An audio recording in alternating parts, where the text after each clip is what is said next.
Mr. Speaker, I rise today in strong support of H.R. 1911, the Smarter Solutions for Students Act, and yield myself such time as I may consume. The gentleman is recognized. Thank you, Mr. Speaker. We're here today to address a crisis of Washington's own making. Several years ago, Congress decided politicians, not the free market, were better equipped to set student loan interest rates. Politicians set a fixed rate of 6.8% for all loans and then decided to advance legislation based on a campaign promise that would temporarily phase this rate for subsidized Stafford loans down to 3.4%. Last summer, with the expiration of the lower rate schedule for July 1, 2012, debate about student loans reached a fever pitch. The President began touring college campuses, calling on Congress to prevent the increase that his own party set in motion back in 2007. As I said at the time, no one wanted to see interest rates double, particularly at a time when 1 out of every 2 college graduates was struggling to find a full-time job.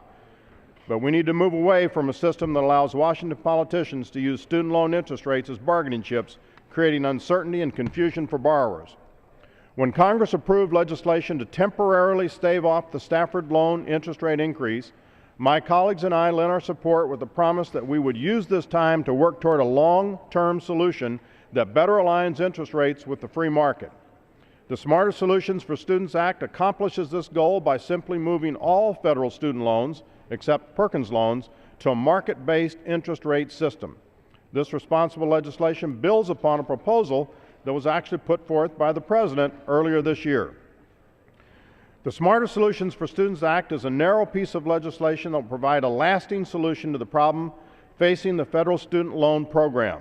Unfortunately, Mr. Speaker, some critics would rather kick the can down the road and simply extend the current arbitrary rates at a taxpayer cost of roughly $8 billion.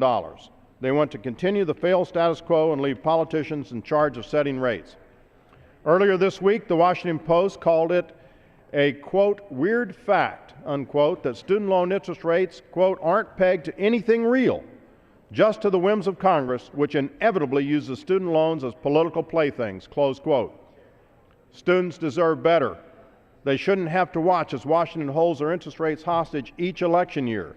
They shouldn't have to deal with the uncertainty that comes with waiting for politicians to cobble together another temporary fix to keep interest rates in line with the market. We have an opportunity today to get politicians out of the business of setting student loan interest rates. We have an opportunity to provide students with more stability in the long run by putting an end to quick fixes and campaign promises, and we have an opportunity to build upon common ground with the administration and advance a bipartisan solution that's a win for both students and taxpayers. I urge my colleagues to support the Smart